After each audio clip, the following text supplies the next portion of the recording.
What if I told you that your workouts are not the problem? Your discipline is not the problem. Your program is not the problem. Your supplements, your sleep schedule, your macros, none of it, not the problem. The problem is that you have been doing this completely alone, and the human body was never designed for that.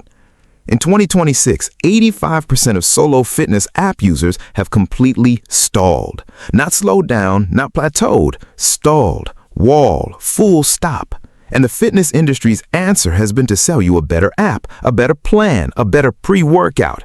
But I'm about to show you why every single one of those things is built on a broken foundation and what the actual solution looks like. Stay with me for the next 40 minutes because by the time we're done here, you are going to see your training, your results, and the next 6 months of your life through an entirely different lens. My name is Dr. Aris Thorne, and this is Primal Unleash. Here at Primal Unleash, we operate under one standard, the Silverback standard. The belief is simple. Modern life makes us soft. Primal movement makes us unbreakable. We don't just lift weight here, we reclaim our nature. And today, that standard is what we're applying to one of the most persistent problems in the modern fitness world, the isolation trap. Here's what we're covering. First, the real reason you keep stalling and why it has nothing to do with effort. Second, the science behind what happens to your physical output the moment you shift from solo to collective. Third, the exact 90-day structure that turns a group of strangers into a high-performance unit, and how to claim your spot before the seasonal kickoff closes. Let's move. Let me take you somewhere uncomfortable for a second. It's 6 a.m. The alarm goes off. You hit snooze once, twice. You finally get up, not because you want to, but because you feel guilty. You drive to the gym. You walk in, and the moment your feet hit that floor, you feel absolutely nothing. No fire, no edge, no sense that something real is about to happen. You do your sets, you scroll between reps, you go through the motions, you drive home, and somewhere on that drive, a quiet voice inside you asks, why doesn't this feel like it used to? I want you to sit with that question, because that feeling, that emptiness that creeps in after months of consistent solo training, that is not weakness. That is not a sign that you need a new program. That is not low testosterone. That is not burnout. That is biology talking. For 200,000 years, human beings did not train alone. We hunted in coordinated groups. We moved in formations. We competed within tribes where the performance of one individual directly affected the survival of the collective. The entire neurological architecture of human motivation, every dopamine pathway, every stress response circuit your brain generates when you push through something hard, all of it was designed to function inside a social context. And then modern life handed you a pair of wireless earbuds, a fitness tracking app, and a gym membership, and told you that was enough.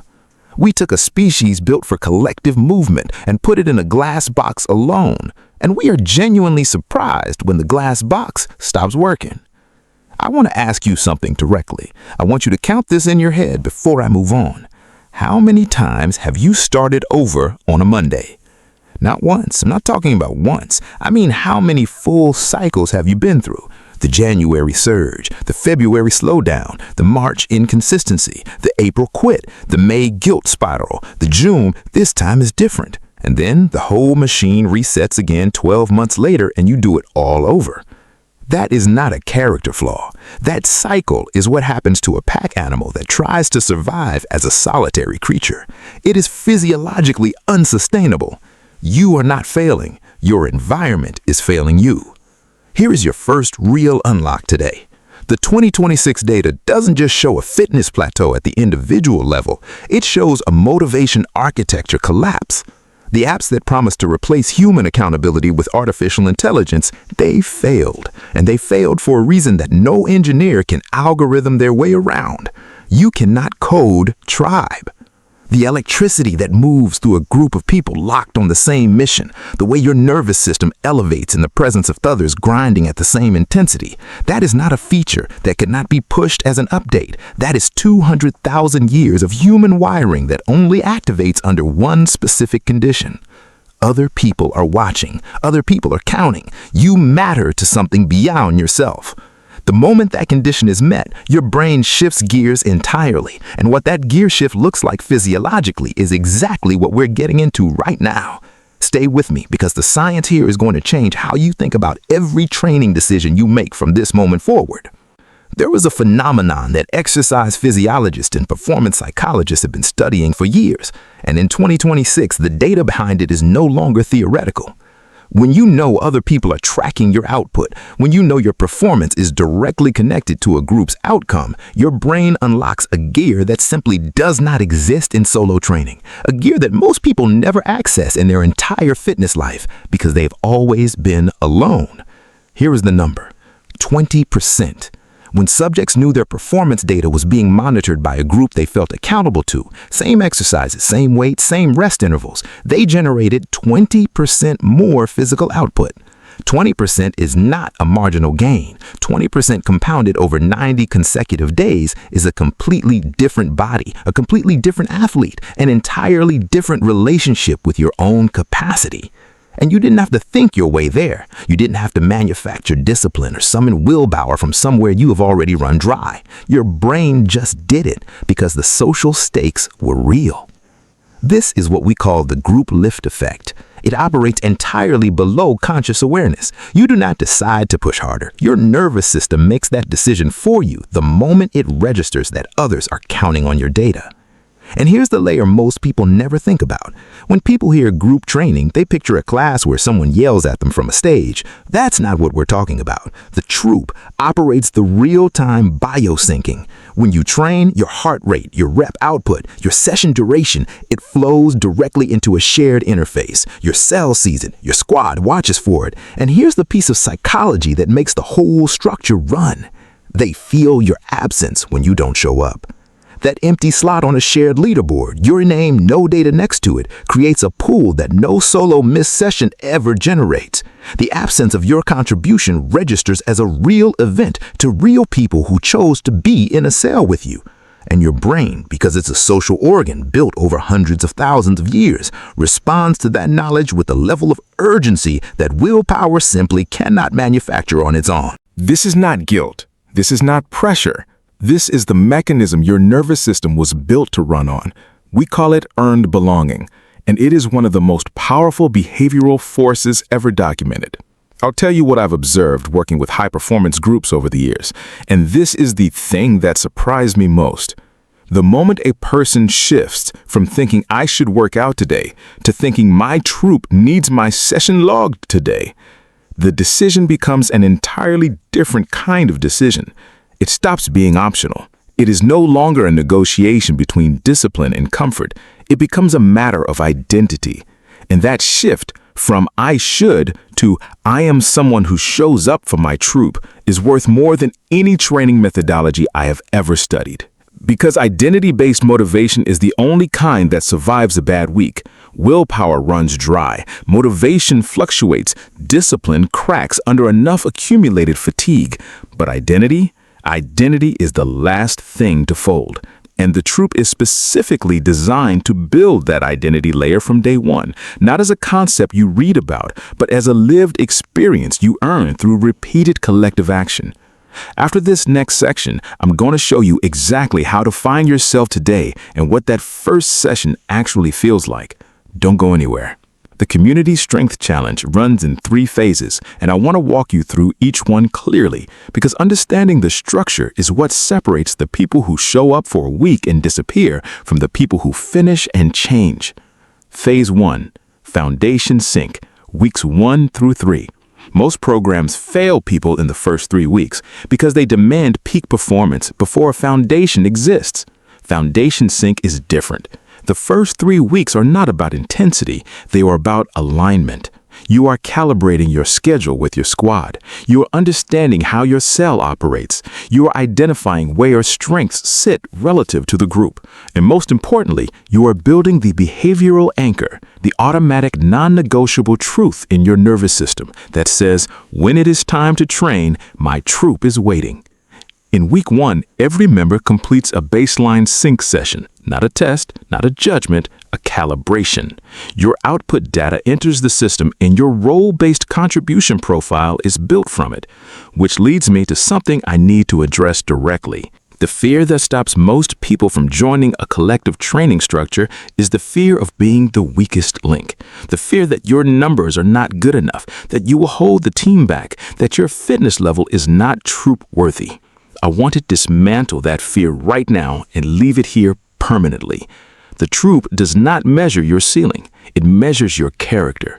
The role-based contribution system scores every member on consistency, not capacity. Showing up on your worst day earns points. Lauding a session when your energy is low and life is heavy and nobody would notice if you just skipped, that earns the most points of all.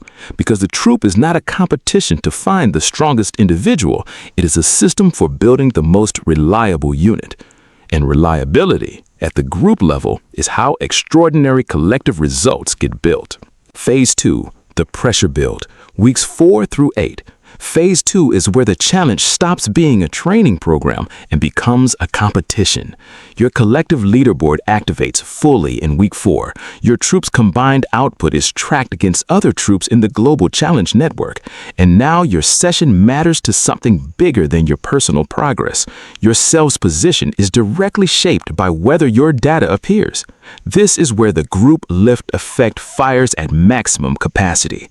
Your troop's ranking is live, real, visible to every cell in the network, and your contribution to it, your decision to train on a Tuesday when you don't feel like it, is a real event with a real impact on real people you have chosen to be accountable to. At week 4, collective milestones unlock. Week 6, week 8, and these milestones are not participation badges. They are earned markers that your troop has performed at a level most cells never reach. When your squad hits a milestone threshold together, when the whole cell levels up because every member held their contribution, that moment will feel unlike anything you have experienced in solo training. It is a category of satisfaction that only exists at the collective level. And once you have felt it, training for yourself alone would feel like going from surround sound to a single earbud. Phase 3, the peak assault, weeks 9 through 12. The final phase of the 90-day challenge is not about adding volume. It is about executing at full capacity with the support structure you spent 8 weeks building. By week 9, your troop is not a collection of strangers who happen to join the same program. You are a unit. You know each other's rhythms. You know who to tag on the leaderboard when the sprint is close, and one more session could move the whole cell. And you know something about yourself that you did not know at week 1. You are someone who finishes. That identity, moving from someone who starts to someone who finishes, is the most valuable output of the entire 90 days. Not the body composition change, not the performance numbers, the identity. Because the person who walks out of week 12 with that belief enters 2027 from a foundation that no resolution, no January surge, no fresh start moment has ever given them before. That's the real deliverable, and we're going to get you there. Action time, because I know how this goes. Someone watches something that lands, they feel the shift, and then they don't know what the actual next step looks like, and that energy dissolves on the drive home. Not today. Here's the exact onboarding path. 3 steps. The link for step 1 is pinned in the description right now. Step 1. Open the troop interface. Link is in the description, pinned in the comments, and I will say it one more time before this video ends, because it matters that you click it today. Not tomorrow, not after the next video, today. Step 2. Complete your availability profile. The 2026 matching system places you in a cell based on time zone, training schedule, and commitment alignment, not fitness level, commitment level. Because the most disruptive thing in a troop is not a beginner. It's someone who showed up ready to coast. Step 3. Join your cell's first orientation session. This is where the foundation sync begins. This is where you go from being a person who watches content about collective training to a person who is actually inside one. Now, I need to address the question I get every single time. Dr. Aris, what happens when life gets in the way? What happens when I have a bad week and I fall off? Here's what happens. The no one left behind protocol activates. When your data goes quiet, when your session window passes without a log, your cell receives a signal, not a notification to shame you, a prompt to reach out. Your troop does not penalize absence, it responds to it. Because every person in your cell has had a week where they almost walked away, and they know what it meant to have someone notice. That infrastructure, the human infrastructure of a group paying attention to whether you showed up, is what carries you through the weeks that would have broken every previous version of your fitness life. And I want to tell you what the first collective session actually feels like, because nothing I write will fully capture it, but I'm going to try. There is a specific moment, usually about 20 minutes into the first shared session, when your data's live, your cell is active, and you know your numbers are on their screen, where something in your nervous system shifts. You stop training for yourself. You start moving for the group. Your form sharpens without a conscious decision to sharpen it. Your pace lifts without you choosing to lift it. The fatigue that would have been your signal to ease off in a solo session becomes the exact moment you push through instead.